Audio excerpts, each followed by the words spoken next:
चौधरी लालचंद जी का, डॉक्टर सुशील शर्मा साहब का, वसीम जैकब साहब का, राणा साहब का और पार्लियामेंट राज्यसभा। चूँकि बातें होती रही, तकरीरें होती रही, हमने चौधरी लालचंद जी को भी सुना, राणा साहब को भी सुना, सुशील शर्मा जी को भी सुना और फारूक मुस्तफा साहब को भी सुना। असल में माहौल हमारा जो है वो इस वक्त थोड़ा सिर्फ सुनने का हो गया है, क्योंकि जो उस तरफ है वो सिर्फ सुना है। अब सवाल आपके होंगे, राणा साहब उसके जवाब देंगे। हालांकि सेशन कुछ इस तरह का था कि पहले मुझे बहुत तकरीबन आधा पौन घंटा ऑनरेबल मेंबर पार्लियामेंट से बात करनी थी। आप चाहेंगे तो आपको मेंबर पार्लियामेंट से बात, आपके सवाल, कुछ बातें मेरी होंगी और कुछ सवाल आपकी तरफ से होंगे जिनके जवाब, चूंकि इस वक्त कि मुमकिन है कि भारतीय जनता पार्टी जम्मू और कश्मीर में सरकार पर आने में कामयाब हो, लेकिन ये 6 महीने पुरानी बात है। अब नया जो सिनेरियो है और हम भारतीय जनता पार्टी को जिताएंगे, लेकिन इस वक्त हालात ऐसे हैं कि इस वक्त उन्हीं पहाड़ियों में जो जिनको आप रिजर्वेशन देने जा रहे थे, उनको ये लगता है कि रिजर्वेशन तो बहुत बात की बात है, मेरा घर बचेगा तो रिजर्वेशन किसी काम में आएगी।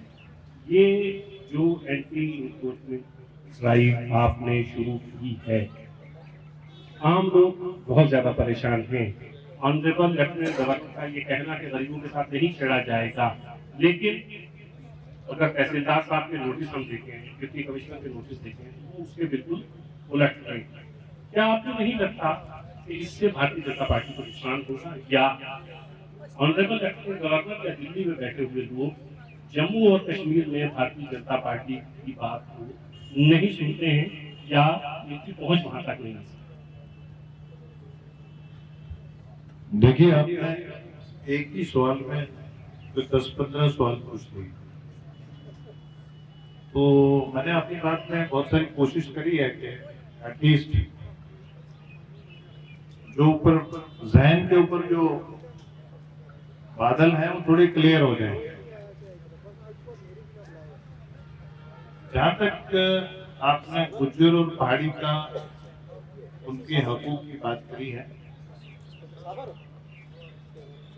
हमारे लिए गुज्जर और पहाड़ी दोनों आंखें हैं, और हमने अगर किसी को कहा है कि आपका छेड़ा नहीं जाएगा तो उसका कभी नहीं छेड़ा जाएगा।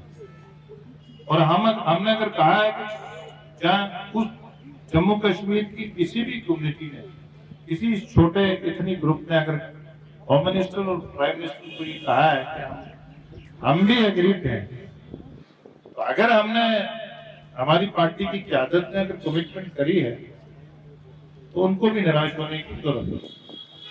जहां तक आपने रेगुलेशन की बात करी, तो मुझे नहीं लगता है कि इसमें मेरे से ज्यादा कोई शख्स हो जम्मू कश्मीर में जिसने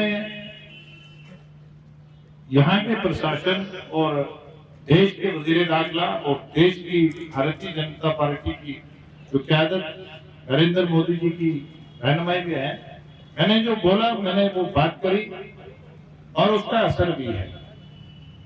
बदकिस्मती ये है कि हमें रूल ऑफ लॉ का मालूम ही नहीं। मैं अभी बात कर रहा था कि हमें बड़ी मुश्किल से एक रोड देहात में गांव में निकलता है तो गांव में एक उम्मीद जाग जाती है कि हमारे अनएम्प्लॉयड बच्चे वहां दुकान बना लेंगे, कोई रोजगार करेंगे। लेकिन हमने ये नहीं देखा कि कल तक वो हमारी एग्रीकल्चर जमीन थी, खेती बाड़ी वाली जमीन, और हमने उसका टाइप चेंज करके उसको कमर्शियल में ले गए। हमने भी कोई एनओसी छोटा मोटा उसका टाइप चेंज करने के लिए आदत डालनी चाहिए, और कानून इसीलिए होता है। तो जब खजाने की सारी ही जमीन लुट जाए, मैं नहीं कहता हूं कि सरकार, मैं ये कहता हूं कि जो सरकारें रही हैं उनका विजन नहीं था। जो लोगों ने घर बनाए हैं तो वो इसलिए बनाए हैं कि टेररिज्म की वजह से या अपने बच्चों को मेट्रो सिटी में, जम्मू में या श्रीनगर में पढ़ाने के लिए घर बनाए हैं, तो उन्होंने मजबूरी में बनाया है। वहाँ हाउसिंग कॉलोनी में उनको मकान बनाने के लिए जगह, कमर्शियल एक्टिविटीज के लिए जगह नहीं प्रोवाइड करी है। उनका भी इतनी ज्यादा गलती नहीं है, लेकिन पहले भी रेगुलराइज हुई है। हमने अवगत करवाया एडमिनिस्ट्रेशन को कि जम्मू शहर के इर्द-गिर्द पहले भी कॉलोनियां रेगुलराइज हुई हैं और दूसरी कॉलोनियां भी जो रेगुलराइज होंगी। हाँ, एक बात जरूर है, जो टाइम टू टाइम कानून आए हैं जिनमें लोगों को मालिकाना हक मिले हैं, उसमें अगर किसी ने गलत इस्तेमाल करा है, अपनी पावर का, पोजीशन का गलत इस्तेमाल करा है, तो उसको कानून का म्यूजिक फेस करना भी चाहिए। आप ही बोलेंगे। बिल्कुल बिल्कुल, ये बिल्कुल ठीक फरमा रहे हैं सर आप। लेकिन अक्सर आपकी जमात के ऊपर ये ऐतराज क्यों किया जाता है या इल्जाम क्यों लगाया जाता है कि जिसने गलत किया है उसके ऊपर कानूनी कार्रवाई होनी चाहिए। चौधरी लाल सिंह जी अभी चले गए, आपने बड़ी हिम्मत दिखाई और चौधरी लाल सिंह जी से उनकी कोठी वापस करवा दी। आपने अपने मंत्री, आपके आज भी कोठी में रह रहे हैं, जो मंत्री नहीं है वो भी रह रहे हैं, जो मंत्री नहीं थे वो भी रह रहे हैं। सर ये मतलब जो कानून है वो सिर्फ नेशनल कॉन्फ्रेंस, कांग्रेस, पीडीपी, टोरा स्वाभिमान संगठन उनके लिए है या भारतीय जनता पार्टी दूसरे? ये जाजिका आरटीआई, तो जाजिका एक पब्लिक इंटरेस्ट लिटिगेशन लगी हुई है। उसके तहत जो लोग लेजिस्लेटर नहीं है या जो लोग नहीं जिस आपने मकान खाली करवाया हो, मैं आपको नॉलेज के लिए, आपकी नॉलेज के लिए, भारतीय जनता पार्टी के बड़े बड़े कदावर नेता बाहर उखाड़ के बैठे हैं और आपके सामने जो शख्स बैठा है अभी तक उसके पास उसको वो जो क्लर्क वाले मकान है अभी वो दिखाए हैं। आपकी नॉलेज के लिए ऐसा नहीं है जितना सोशल मीडिया में बात की कंजप्शन के लिए, लोगों को एक्सप्लॉइट करने के लिए बात तो अच्छी है, मुखालफत करना बहुत आसान है, बट डिलीवर करना थोड़ा मुश्किल होता है। लेकिन ये है ठीक है, कुछ लोग अगर है उसमें तो वो भी बहुत जल्दी होनी चाहिए खाली। हमारी ऑडियंस मुझे और भी बातें बहुत सारी करनी थी क्योंकि जो हमारा इनॉग्रल सेशन है वो थोड़ा तवील हो गया। मैं चाहूंगा कि जो हमारे दोस्त अहबाब सामने बैठे हैं या हमारे बड़े भाई के सामने बैठे हैं, अगर वो खटाना साहब से पूछना चाहें, बात करना चाहें, तो मैं माइक पूछूं। रियाज मुर्द साहब और मुबारकबाद आपके पास माइक आएगा सर, खटाना साहब को। माइक देता हूँ, आपको माइक। हमारे इलाके के हैं और हमारे माजी में दोस्त भी रहे हैं, बहुत बड़े मुकाम पर खुदा ने इनको पहुंचाया है। ये भी अपनी मर्जी से इन दो चीजों को आप बड़े मेहरबान। अच्छा होता कि चलो हमारे छोटे भाई हैं, डीडीसी चेयरमैन हैं, इनसे तो हम मुखालफत एक्सपेक्ट करते हैं और इनका राइट भी है और हम इंश्योर भी करते हैं अपोजिशन करना। जहां तक इन्होंने नंबरदारी की बात करी, मैं लाल बत्ती इसलिए खत्म करी गई कि अभी भी वो फीलिंग लोगों में आती थी कि कोई अभी भी शायद उन नंबरदारी में भी कहीं कहीं हम सोचना शुरू हो गए थे कि मेरे बाप ने नंबरदारी करी, दादे ने करी, परदादे ने करी। कानूनदान है, मैं गलियों फटगंडियों का मजा हुआ, मतलब मार खाई हुई आदमी, आप तो एकेडमिक आदमी हैं, तो आपको ये मालूम होना चाहिए कि ये मैटर हाई कोर्ट का है। हाई कोर्ट ही इसको स्क्रूटनाइज कर रही है कि पावरफुल ने इसका गलत इस्तेमाल करा है, दूसरे ने करा है, इसमें गरीब कितने आ रहे हैं। बीजेपी ने तो जाके यही कहा है कि भाई जो इसमें जो गरीब है उसको आप नुकसान नहीं करना। अगर आपको लगता है किसी बड़े आदमी ने अपनी पोजीशन का गलत इस्तेमाल करा है तो आप उसके खिलाफ करिए। ये भारतीय जनता पार्टी ने वहां अपील करी है। Thank you. अस्सलाम वालेकुम, मेरा नाम रियाज बशीर नाज है, मैं डीडीसी मेंबर हूँ यहाँ से। सबसे पहले तो आप मेंबर ऑफ पार्लियामेंट बने और बहुत उम्मीदें रहेंगी इंशाल्लाह आने वाले वक्त में भी कि आप as a member of parliament खासकर हमारे इस राजौरी पुंछ के बारे में सोचेंगे। मेरा सवाल आपसे ये रहेगा, जो मैं आपकी तकरीर सुन रहा था और जो अभी डिबेट चल रही है, क्या असेंबली में या पार्लियामेंट में कोई भी कानून बनाया जाए क्या उस कानून को हम सही मानते हैं या गलत मानते हैं? मेरा सवाल है कि पार्लियामेंट में या असेंबली में हम किसी भी कानून को बनाएं, ये सवाल है, दूसरा भी है। ये पार्लियामेंट को लेके और ये असेंबली को लेके है।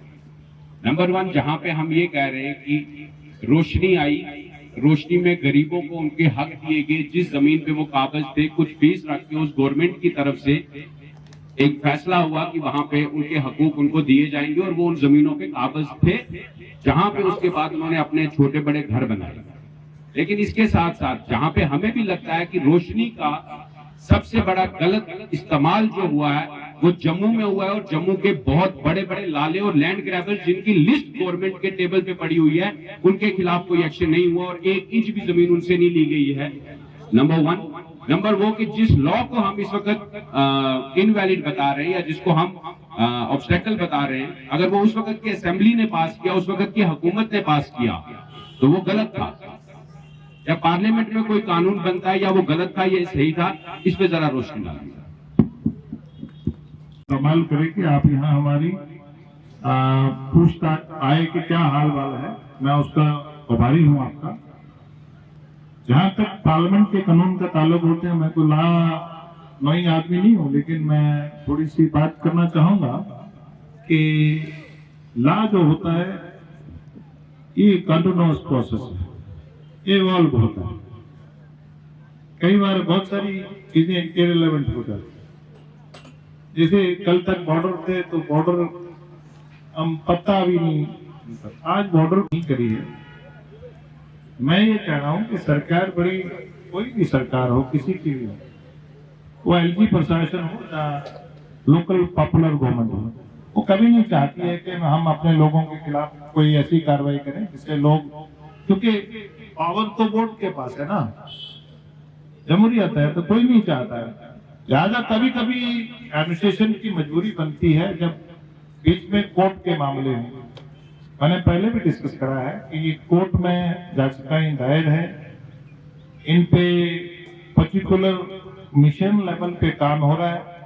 अब इसमें कुछ ने गलत इस्तेमाल करा है, लेकिन उसके साथ गरीब पे भी उंगली उठी है, पूरे कानून पे उंगली उठी है। लेकिन उसके बीच में अगर आप सोशल मीडिया, कोई अखबार छोटी मोटी का देखेंगे, हमने यहाँ के प्रशासन के साथ और देश के वजीर दाखिला, क्योंकि ये यूपी है, उनको फोकस देखते हैं, और हमने इवन पार्लियामेंट जो बड़ा हाउस है उसमें भी बात करी है। मैं वही बात करता हूँ जो आपके यहाँ कर रहा हूँ। हालांकि पॉलिटिशियन के लिए पॉसिबल नहीं है, पॉलिटिशियन के लिए ये पॉसिबल ही नहीं है, लेकिन हम थोड़ा हटके काम करते हैं। जो बात होती है हम डंके की चोट पे बात करते हैं, समाज की बात करते हैं, लोगों की बात करते हैं, जम्मू कश्मीर के किसी भी तबके की बात करते हैं।